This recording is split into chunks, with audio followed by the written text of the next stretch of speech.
Let's talk about AEW Dynamite from September the 15th, 2021. We start the show with CM Punk, who gets about a 4-minute entrance to walk around, slap hands, jump in the crowd, do everything fun. He's going to do commentary for the most of the show.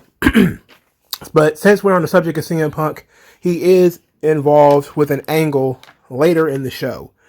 So first, Punk wanted to address the, quote, Suzuki incident, which is a bunch of neckbeards on Twitter complaining they didn't get to shout out Kaze Nare or whatever the heck from I forgot the guy's name already. Minoru Suzuki. They didn't get to sing his theme song, so now it was a big Twitter thing for all the AEW fans tweeting about how they didn't get to sing the theme song. And I was just sitting here like, what on earth? Are we seriously going to make a thing out of not being able to yell 3 words? So we got to keep bringing Minoru Suzuki back so that every crowd can scream Kaze ni Nare. I mean, really, that we got to have a segment on the show dedicated to it. Anyway, this is where they announced that Suzuki-gun, which is Minoru Suzuki and Lance Archer, was apparently a heel again, because he was a babyface last time I saw him. Wasn't the last time Lance Archer involved with anything? He was involved with this, the Man of the Year and Dan Lambert. What happened to that? What happened to that? Where did that go? That's gone? Is that over? Well, the answer to that question is hot shotting. But there's a whole lot of hot shotting going on, especially next week. But it's a whole lot of it. But I don't care about that. All right, so the Punk stuff. So Punk is confronted by Taz and Hook, and he's told that Taz is getting on him about taking his commentary job. You're trying to take my job. You're trying to take my job, CM Punk. You're trying to take my job. And Punk's like, nah, man, I'm not trying to take your job. I'm not trying to take your job. Then, Hook, with his very wild, almost Yu Yu Hakusho style hair, gets into the face of Taz. Not Taz, but CM Punk. As he's jaw-jacking as he's backing up. They're giving our big boy Hobbs enough space to attack Punk from behind. Hook puts Punk in a dragon sleeper. Hobbs gets a couple of free shots on him. Then they drag him over to the announce table, force Jim Ross and everyone else to flee, and then he is powerbombed or body slammed, however that went, through the table by Powerhouse Hobbs, leading to the big match on Rampage next week. Powerhouse Will Hobbs versus CM Punk. Big match for our boy Hobbs. Great opportunity for him. This is gonna rule. It's hot shotting because they literally just did this in 2 weeks.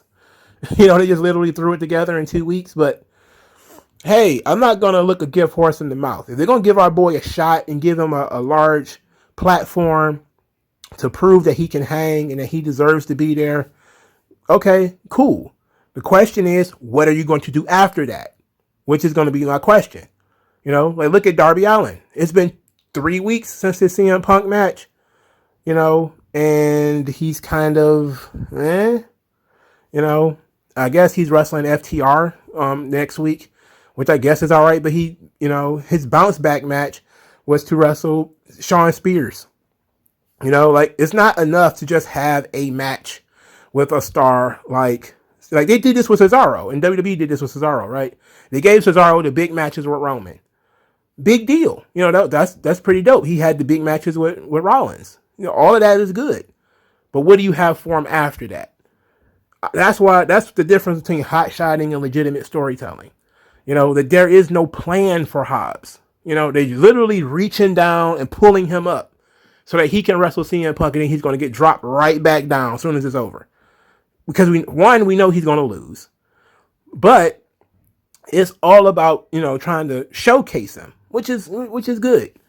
But it's not sustainable. Get him on that level first. Then you have the match with CM Punk. You don't just have the match because you can have the match. That's whatever. But this was cool for our boy Hobbs. He got to slam Punk through a table. Pretty badass, man. That was fun. Good to see him doing something major. I wonder what happened to the Taz, the Starks and Brian Cage thing. Wasn't that supposed to be this week? Or was it supposed to be next week? When is that match supposed to be actually happening? Or was Brian Cage complaining on Twitter enough to get that bumped? I don't know. We're gonna have to keep we'll have to keep. I have to keep you posted on that. That's another issue that I'm kind of like, what happened to that guy? All right, so Adam Cole wrestles the Elmer Fudd of Elite Hunters, Frankie Kazarian. It's Elite Hunting season. They have a back and forth match. I don't know why they insist on guys being put in competitive matches. Adam Cole, of course, wins. The match is fairly solid. Frankie Kazarian is at least not a job guy. He's going to get his stuff in, but he has yet to literally hunt an Elite and do anything to them. He just kind of shows up and gets beaten up by them. It's like when Bugs Bunny turns Elmer Fudd's gun around and he pulls the trigger anyway and it blows his own face off. That's how Frankie Kazarian wrestling the Elite has happened every week. Well, every month, because he only wrestles like one Elite per month. And then every time they just turn his gun around and go poof, and he blows his own head off. And that's Kazarian. That's being Frankie Kazarian on AEW Dynamite now.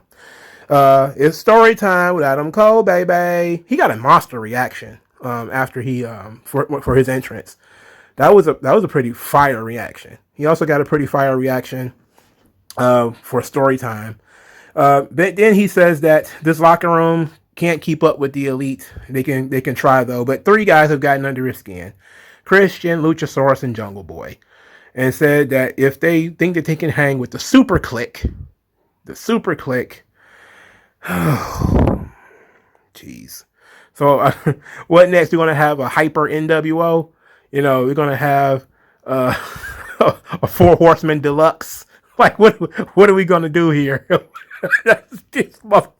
Man, these guys, Super Clique. This is the Super Clique. This is Scott Hall to the second power. Who is that guy? Who has the charisma that Scott Hall? I guess Adam Cole is sort of the cool guy in the group, right? But somebody already has noted that he's the 3rd member of the Young Bucks. Which, if he wasn't so in with them, I would disagree. But in any event, that's the match that was set up. This led to Jungle Boy, Christian, having a promo later in the show, where Jungle Boy says that he doesn't get the fuss about the Elite.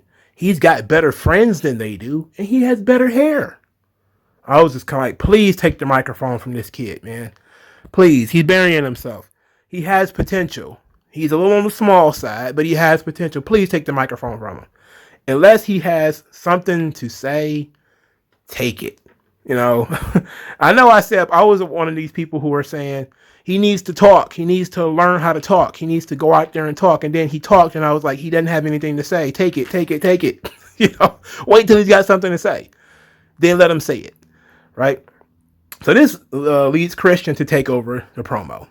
Then he says that Adam Cole had his EVP friends use their status to pull his sorry ass out of developmental. And since he's used to losing Wednesday Night Wars, he can now start adding losing on Fridays to his list. Okay. AEW. You can't tell me Christian came up with that on his own, right? They say they don't script promos. So I was going to put it like this. AEW, almost everybody who goes to AEW, man, they just act like an embittered ex-girlfriend. You know, it's like once y'all broke up, all of a sudden your dick was small. Your breath stank anyway. You're broke. I didn't like your car. You know, I hated you the whole time. I was cheating all the time anyway. It's like it's like, yeah, okay. All right. Whatever you say. Because all that stuff only comes out after you're gone. So, whatever. All right, so we move on. There was a vignette for a Butcher and the Blade versus the Lucha Brothers. You know, no interest in that. Then we got Tony Schiavone with Fuego del Sol and Sammy Guevara. Please, is Sammy Guevara injured? Somebody let me know if Sammy Guevara is injured, because he has done little to nothing on these shows for like almost 3 months. He has done nothing. I think he wrestled a squash match 3 weeks ago or something like that. but he hasn't done anything. He's been a complete non-factor on these shows. In any event, he's with Fuego del Sol. Fuego del Sol bought a new car with his contract. And now he's saying he's going to put his car on the line against the TNT Championship of Miro. And I said to myself, a pink slip match is an awesome idea. As a concept, that rules, right? Something like I like that. It's such a good idea, but it's such a waste to do it on Fuego del Sol. Nobody cares about this guy. You know, why not save this for your top guys? Where your top guys can, you know, put his car on the line or something like that. Why is, you know, and then they hot-shotted it. Like, it's immediate. It's like, we're going to do it Friday. It's like, what? Literally in 2 days, we're going to hot-shot the pink slip match. We're not going to, you know, show how much he cares about the car or that the car is important to him or anything like that. He's just, I just went and bought a new car. What do you think, Sammy? I love the car. I like the car. You like the car? I love the car. I want to put it on the line in a match. Like, what? Anyway, let's Miro of course accepted, and then says he's gonna bust up his car and he's gonna bash his brain. Miro is awesome. He keeps it simple. He didn't say anything about his flexible wife this time, which I'm sure she's feeling very, very neglected because she wasn't mentioned on TV again. Again, though, the pink slip match is dope. That's dope. But I don't see why we're not building this or why we're not doing it with somebody who matters. Why not do it with somebody who matters? That's my thing. You know, it's like we're going to have a Hell in a Cell match or the first ever such and such match. Okay, cool. But why are we doing it to undercard guys? You know, whatever. MJF come out to cut a promo. He did a You People promo about how suck-ass New Jersey is. Then he says the people who was offended by his promo last week, he doesn't care. And then he said he's a religious man. And he's going to converse with the spirit of Brian Pillman. So first he looks up and says, Brian Pillman. Then he says, oh, who am I kidding? And he starts looking down at the ring, kind of saying Brian Pillman is in hell. And starts cutting the promo about how Metheny created the worst second generation wrestler in the business. And that, you know, he's an embarrassment. And that he's going to crush his son if he shows up to garbage ass New York. The Pillman's song starts to play. Wardlow is sent up the ramp to fight him, which meant that Pillman, of course, came out of the crowd or from under the ring or wherever he appeared, like, you know, an NPC from a video game. He just appeared with a steel chair. MJF, of course, backs off as Pillman takes forever because he has to wait for Lord Wardlow to come back, right? So he has to wait for Wardlow to come snatch the chair from him. So he does. They do a little bit of a scrap, and then Wardlow and MJF run away from Brian Pillman. Later, matter of fact, I think it was the next segment, Brian Pillman has to sit down with Jim Ross. And Jim Ross talks about, you know, getting the phone call from Brian when Brian Pillman Jr. was born and saying that he was going to be called Brian Pillman Jr. And then he says that, you know, last week in your hometown, you were humiliated. You know, do you feel like you have to kick that man's ass? Like, JR, could you ask a more obvious question? Like, do you want to actually win this match? Like, yes, I want to win this match, JR. Obviously, I wouldn't be in it if I didn't want to win. Then Pillman cuts a hell of a promo. He says that it's very important for him to make his dad proud. And he says, while MJF has had a silver spoon in his mouth, he's been fighting for his life. That his upbringing was feral. And even though he managed to make it through all that, he went to college, he made something of himself. And he says that you're not stepping into the ring with just a man. You're stepping in the ring with a Pillman. And I was like, okay, all right. I like that. I like this. I like this. These young boys are going out there getting it. I like it. That's good shit. But I will say this. There's a lot of hypocrisy going on. Remember when Randy Orton said that Eddie was in hell, and then everybody just absolutely lost their mind by saying, you know, when yeah, that was what, No Way Out 2006, right before he wrestled him. Yeah, right before he wrestled Rey Mysterio for the Royal Rumble spot. He said, Eddie's in hell, and everybody got real mad. Real mad. There's still people upset about it. today. Okay? But this guy just said that Brian Pillman is in hell, and I didn't see anybody complain. Everybody's just kind of like, ooh, that was a fire promo from MJF. Another fire MJF promo. I'm like, huh? Why is everybody all of a sudden okay with crazy shit when certain other people do it? You know? Like, I'm not offended by Randy Orton saying that Eddie Guerrero was in hell. It's kayfabe. I'm not upset about MJF saying these things about Brian Pillman. It's kayfabe. They obviously talked about it beforehand. But how many times have, like when Paige said something about Charlotte's dead brother, right? And people were, oh my God, look at what they forced him to do. And now you got MJF calling the guy's mama a meth head and saying that his dad was in hell. And everyone's just kind of like fire promo from MJF. It's like, what the fuck? I remember clear as day, clear as crystal, watching people just have just nuclear heat because folks talk about dead people in WWE. Disrespectful as fuck. Absolutely. When they did the Paul Bearer thing, CM Punk did the Paul Bearer spot when he rubbed all the ashes all over him and all that stuff, and people was talking about, that's disgusting. It's so offensive. How could they do that? And now here they're doing the same thing. They're doing this whole entire promo surrounded about Brian Pillman being dead. He didn't say like, you know, Brian Pillman was this or that or whatever. He basically just said he was in hell and that his son sucks and his son's mom should have swallowed him and all that kind of stuff. Boilerplate junk. A lot of this stuff is not really all that bad. But any mention of dead people in WWE is almost immediately met with, this is horrible. How can you do this? Why are you forcing these young talents to talk about their dead relatives? But in this situation, it's perfectly fine. Fire promo from MJF. Nobody's going to ask any questions about it. It is an NPC like response especially from the wrestling media, because I don't follow individual wrestlers, and I very, very, very rarely follow people who are just plain wrestling fans. But I do pay attention to what people are tweeting, and you know, because whenever I see something that might be controversial, I look. You know, I don't live on Twitter, but I peek for controversial things, and I didn't see, nobody was hand wringing about this at all. Nobody cared. And I thought that was a weird thing, because if WWE had did a promo where somebody could have been dead 50 goddamn years or whatever, it still would have been, man, this is a touchy subject. Why do they have to go there? You don't have to go there. Like, you don't have to go here either.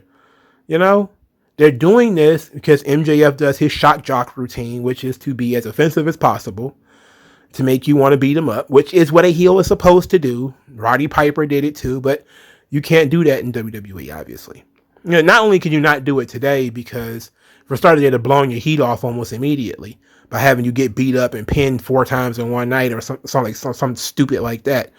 But they also would have had a bunch of people complaining online, led by the wrestling journalists, who would have been saying like, oh, this is such a stupid spot. You didn't need to do that. I spent more time on that than I wanted to. I just wanted to note that there was a lot of hypocrisy, because when WWE mentions dead people, folks get upset. But when AEW mentions dead people or something like that, they think it's bad. You know, they think it's okay, rather. You know, they think it's all right. Whatever. MJF and Pillman are going to rule, though. This is, you know, this is moving kind of fast, but it's low mid card stuff, so it's not that big of a deal. This is going to be a big match for Pillman. You know, he's going to get on. This is going to be fun for him. It's going to be fun to watch, you know, because I watched him in MLW. I knew he had something. I know he has something. This is easy for him because, you know, we're dealing with his family here. The problem is going to be MJF is much higher of a priority in the pecking order of AEW. And do you have this guy talk about you should have been swallowed?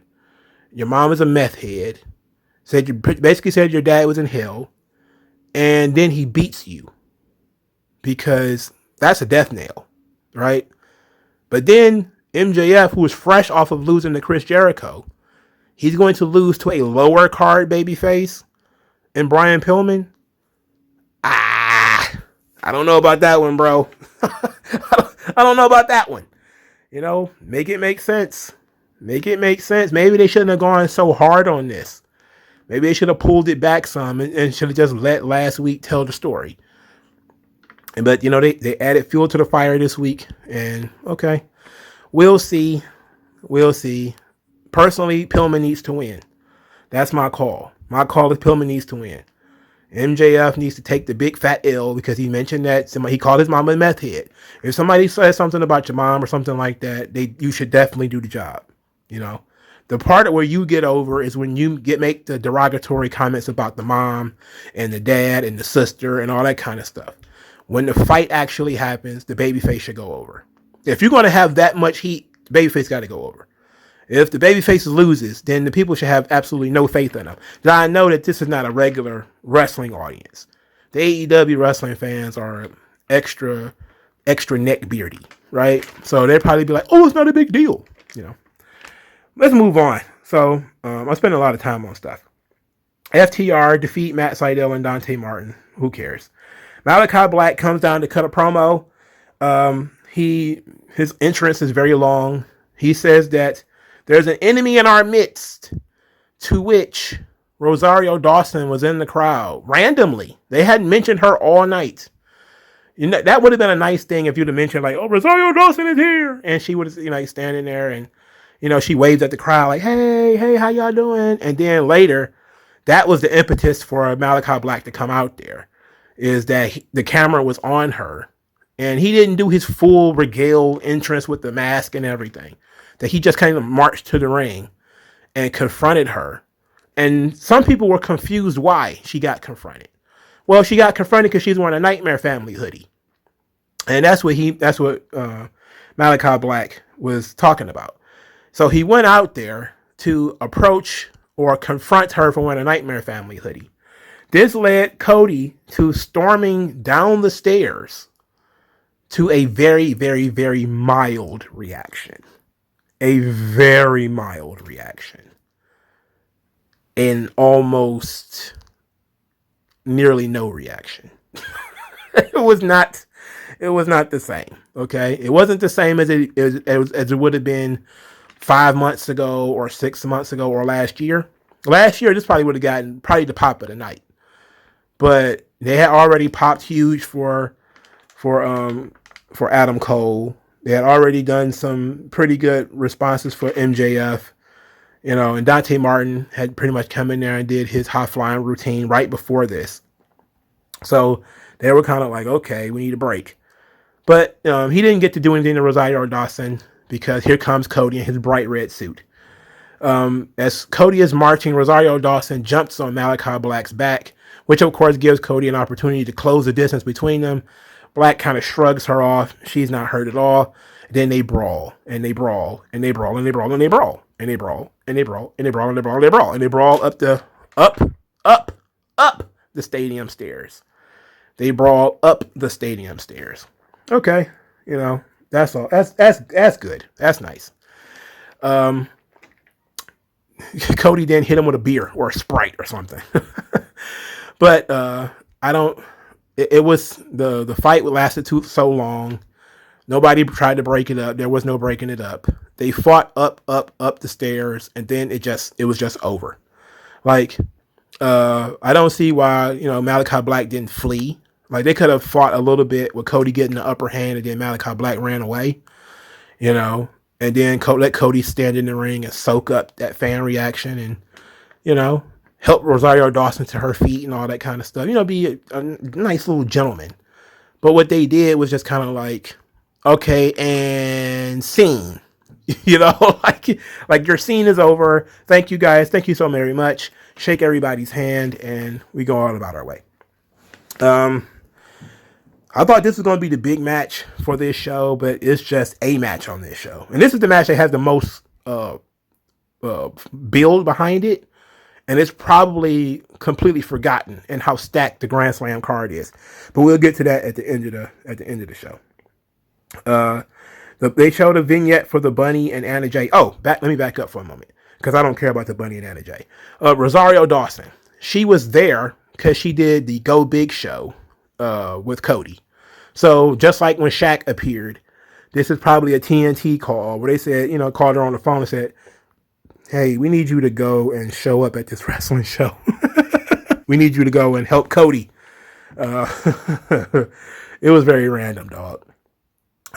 Anyway, Anna Jay is with Marvez, and Uno promised to lead the Dark Order to success, to which Reynolds said he came back for Anna. He didn't come back for Uno, and Anna Jay told them both to shut up and said, well, I don't want you guys at the ringside if you're going to act like this. It's like, well, we don't want to be at ringside anyway. Dan Lambert then came out. Dan Lambert talked about the fans, saying that AEW shirts are sold out in men's small and women's double XL. Got a chuckle out of that because he says you can tell about a wrestling company by which shirts are sold out. But now he's saying like all the shirts are sold out, but they're only sold out in 2 sizes, which I thought was hilarious and probably accurate. But actually not that accurate because it's probably like 4X shirts too for men. Looking at their crowds. Anyway, he called the crowds morons for cheering for stupid spots. He went into a dramatic amount of detail on the spots that, people are. And then they kick out at 2 and then you people just cheer for it. Then Jericho comes out. Of course, Jericho lets the crowd sing his song. He's out there with Jake Hager.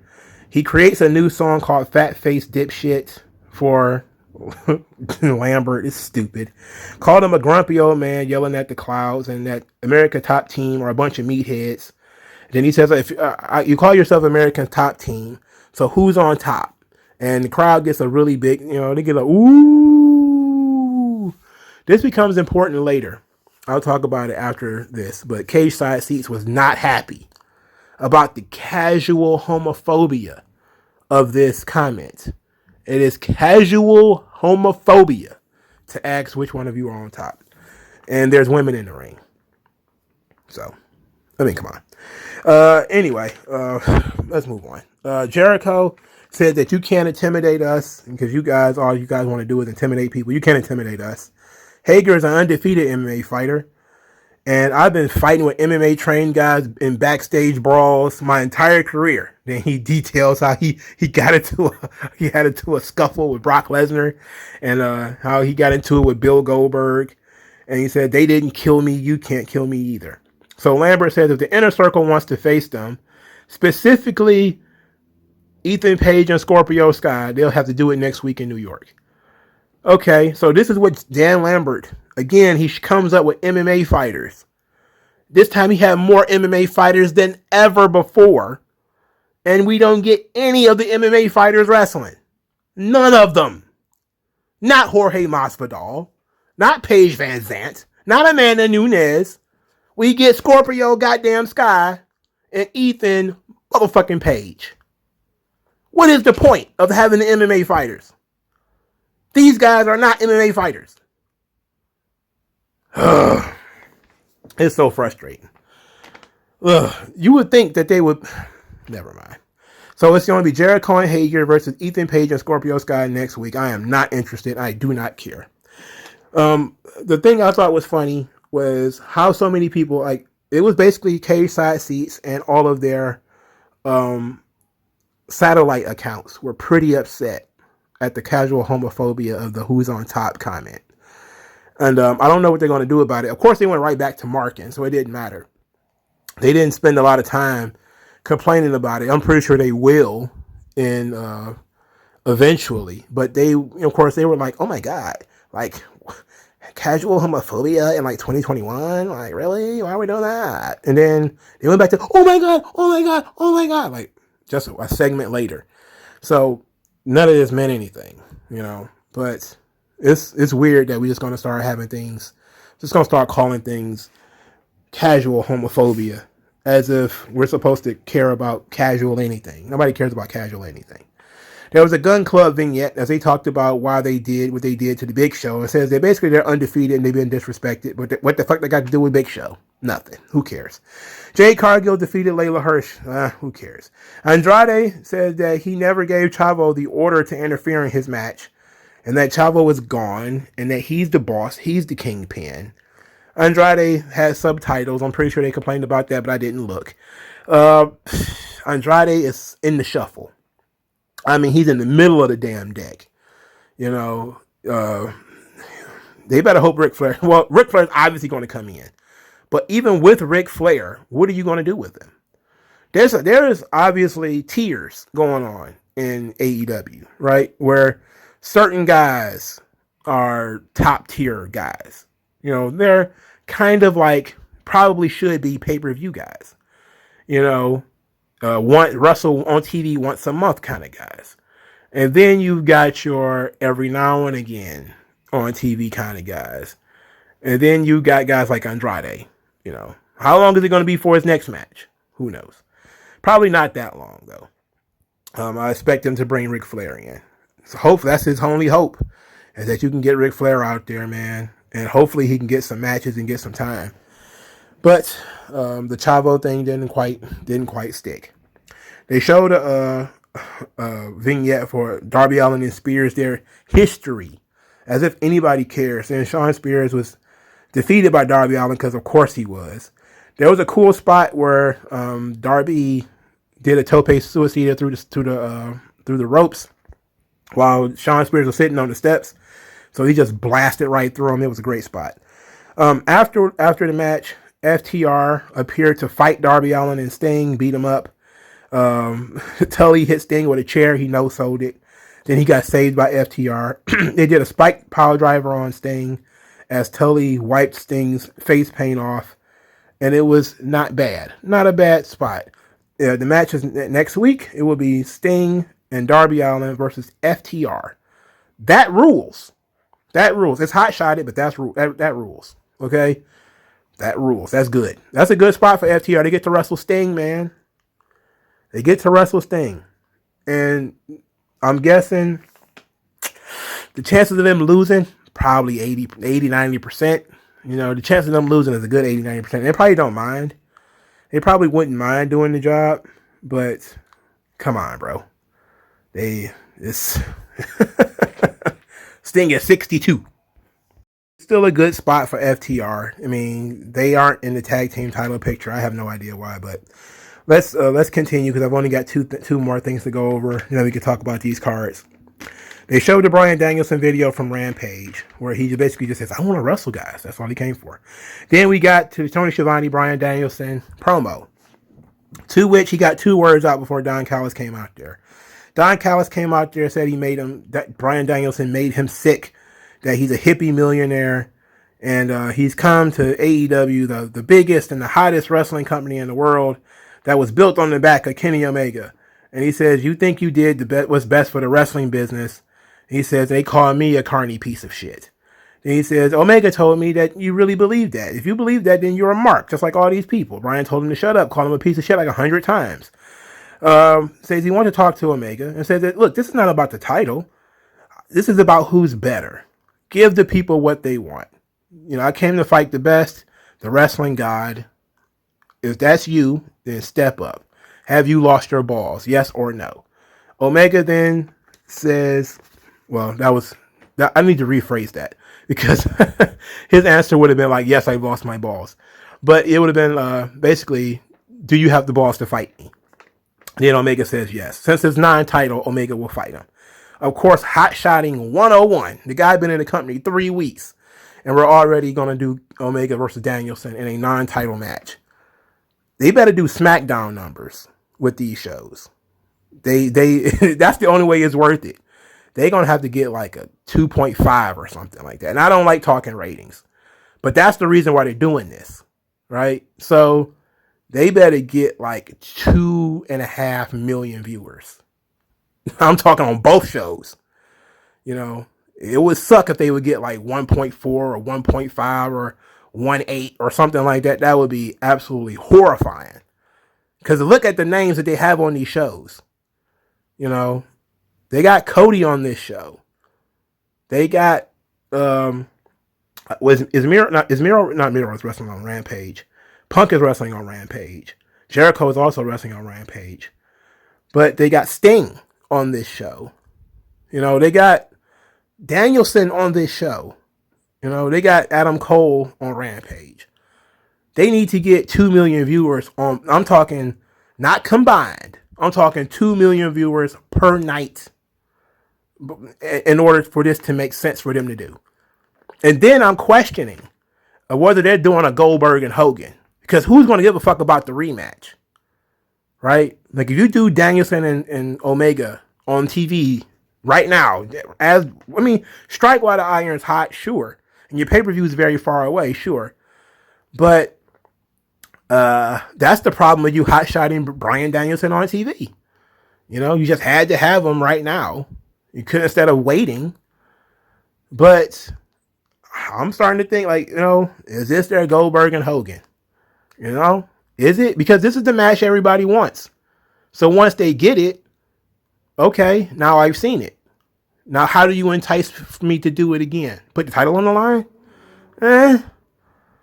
You know, and then who wins?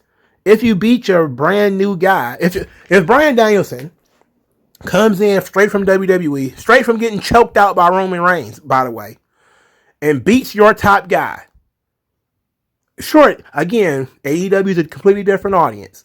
They're a bunch of neckbeards. They're going to be like, oh my God, oh my God, oh my God. He's not going to care. It's going to be all, it's a dream match. It's a dream match. And it won't matter. But the average Joe will say like, damn, Roman choked out Daniel Bryan. And now Daniel Bryan just came over here and beat the shit out of Kenny Omega. But if you flip that and you have Kenny Omega beat Bryan Danielson, then he loses his first match. There is no benefit to this. And then the question still remains, what do you do afterwards? How, like, every step after this is a step down. Do you have your world champion get beat in a non-title match by somebody who is, quite frankly, coming off their couch?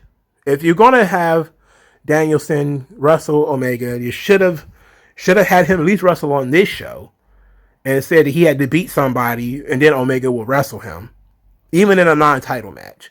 That way, if Danielson loses, he didn't lose his first match, he lost his second. You know, it's not much better, but it's a lot better than losing your first match. Then, so if Omega loses, then you beat your world champion. And that should automatically make either Danielson the number one contender or make him the champion.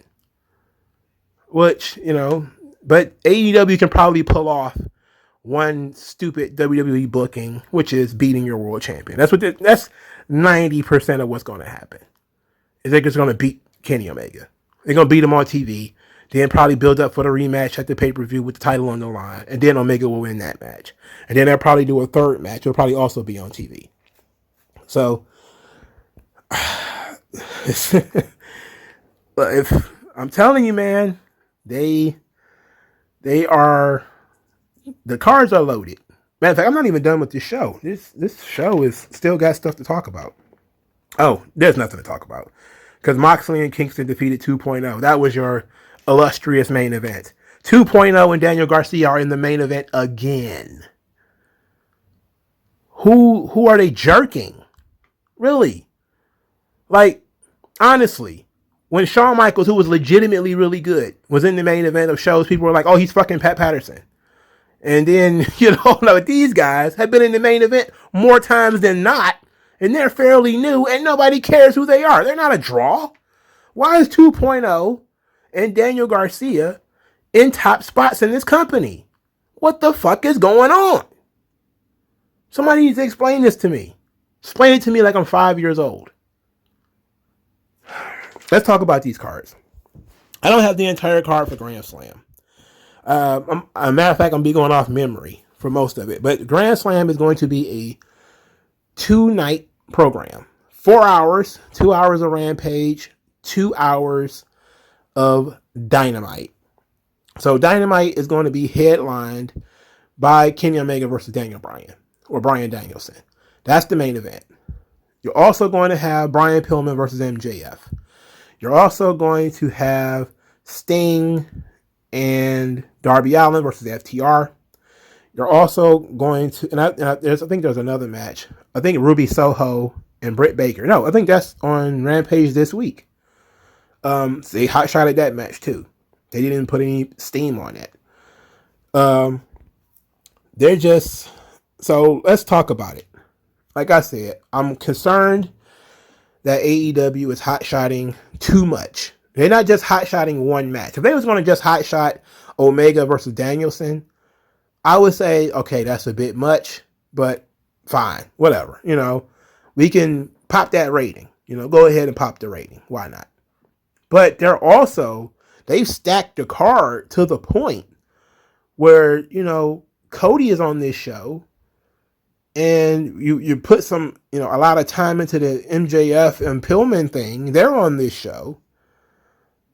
We need to, slow it down a little bit. Like Khan is booking like the company is in trouble. And that's the one thing that I've said is like, you can always look. You can always tell. He is booking like this company is in trouble. And it shouldn't be. They claim they just did 200,000 buys on a pay-per-view. You can't tell me the company is in bad financial shape that we need to pop ratings to that degree. If you just had one of your highest ratings ever last week, which was a 1.3 or something like that, which was a 0.52 rating, then you didn't need to hot shot. All you need to do is maintain. You should be booking for the long term. You're going to look at a huge drop off after Omega and Danielson, because now you're going to be resetting the board. Because the MJF and Pillman storyline is probably going to be over. The Malachi Black and Cody storyline is probably going to be over. The Punk thing, that's Rampage though. And, people don't care about Rampage. They probably care about Rampage once a month because, one person will show up. A star will show up every now and again. But they did a decent job of spreading out the stars. Adam Cole will be wrestling on Rampage, and CM Punk and Jericho will also be wrestling on Rampage. Jericho will be in a tag team match with Hager against Scorpio Sky and Ethan Page. I see people not caring about that, but it's good enough to keep people on the show watching until CM Punk wrestles Powerhouse Hobbs, which should be the main event of this show. It's probably going to be Cole and the Young Bucks versus Christian and the Jurassic Express. That will probably be the main event of this Rampage episode. So, you got some good bridges there. You got matches that have some heat to them that can keep people engaged for the duration of the show. So that's good. The only problem is if you could have taken each one of these matches and built an entire show around them, like Hobbs and Punk, you could have pushed that match back 2 or 3 weeks, built an entire show around CM Punk having his very first televised match in 7 years, put a lot of advertising into it, and you didn't need to do anything else on that show except say CM Punk is going to wrestle on TV. Pop the rating. You could have took the Adam Cole and Young Bucks versus Cage and Jurassic Express. Put that as the main event. Maybe you could have did that at Grand Slam. Maybe you could have done that because Adam Cole has already wrestled on TV and Christian has already wrestled on TV. So, and Jericho, he's been there for a while. He's a good supplementary player to the Punk and the Bryan Danielsons and all those guys. But when you hot shot and you're putting these cards together this way, this tells me that you don't plan to be in business in January. It's like, what are you going to do? And then, of course, they're probably going to want to try to spam some surprises. So are we talking about this is where Bray Wyatt is going to debut? Which is, if he's going to come back, why not New York? They also have Moxley on this card. I forgot about him because he's wrestling fucking New Japan guys. But he's going to be wrestling on one of these shows. I'm pretty sure it's the Dynamite episode. Like they've stacked the hell out of these cards. And as a wrestling fan, I'm okay with it. But as somebody who wants to see the company at least succeed into the near future, I'm worried that they're going to hit a number they can't get back to. And it's going to be immediately people are saying just slowly but surely dropping off. Because they're going to say, okay, you did this huge show, now what? And the now what is going to be a bunch of, now we're going to have more big matches. It's like, okay, but now you're going to, and then in a couple of weeks after this, you're going to be asking me to buy a pay-per-view. And you've already given me a whole match for, which is quote unquote the dream match. I don't dream about wrestling matches, but neckbeards do. You're going to give me the big match on TV. Okay, go for it. I see them doing this. I think AEW, and I'll probably end on this, is as much as people talk about WWE booking to counter AEW, I think they absolutely, it's the other way around. When you look at what AEW is doing, and the fact that they constantly mention WWE, they are trying to compete on that level. And this is going to be a huge show that they're doing in New York at Arthur Ashe Stadium. And they want to try to gain a serious foothold in New York. And since they're trying to get a serious foothold in New York, they're going to throw everything at New York. And it'll probably work. It'll probably work. But then what about later? Right? Like when WWE did the Money in the Bank cash in, a bunch of people were like, oh, they're hot-shotting. They're hot-shotting. They hot-shotted Big E to the main event. That's the only bullet they had left. That's all they had left. And they still didn't get a big number for it. Like they're going against Monday Night Football. What's your excuse? But that's why I said they got to get SmackDown numbers. Because they're running mostly unopposed. There's going to be no football games on Wednesday. And then they run this show after SmackDown. So they're going to have to really, really, really hit some digits on this in order for people to not sit back and laugh at how stupid it was to book all this shit on one show. Well, two shows rather, in 1 week. They got to knock it out of the park. WWE just, they did hotshot Big E. I think they hotshotted Finn Balor versus Roman Reigns too. I don't think they should have did it on TV. But they did it. It is what it is. Big E was hot-shotting too, giving him the title in a very abrupt way where there was almost no build-up to it. I agree. And I think these wrestling companies need to stop doing it. Build functional fucking stories. There's no story to the Kenny Omega, Bryan Danielson match other than who's better. And it's like, okay, we could have told that story literally in some other way. And we could have, put some heat on it or something. This just the art of storytelling in wrestling has just been thrown in the fucking shredder. It's in the garbage disposal. Everybody now is just trying to pop ratings. Everybody's booking like the show's not going to be on next week. If you have a long-term television deal, take your fucking time. I'm not saying let it slip to the point where, you can't get the people back. But what I'm saying is if you just hit one of your biggest ratings ever, you don't need to throw everything at the show again. Take your time. Okay? Because it does nothing but burn the audience out. And even if you don't burn out the diehards, you will burn out the casuals. There's going to be a lot of casuals who are going to be like, okay, I saw Bryan Danielson on TV. I saw him wrestle their best guy. And I'll be back when he wrestles CM Punk. I'll be back when he wrestles Adam Cole. Because I don't want to, if I watched him wrestle Kenny Omega, I don't care if he's wrestling Ethan Page the next week. I don't care. Right? So, if that's why you use Danielson as the bait. You say, okay, he's going to wrestle somebody, anybody. Give me somebody. Not Shawn Spears. He's going to wrestle Billy Gunn, right?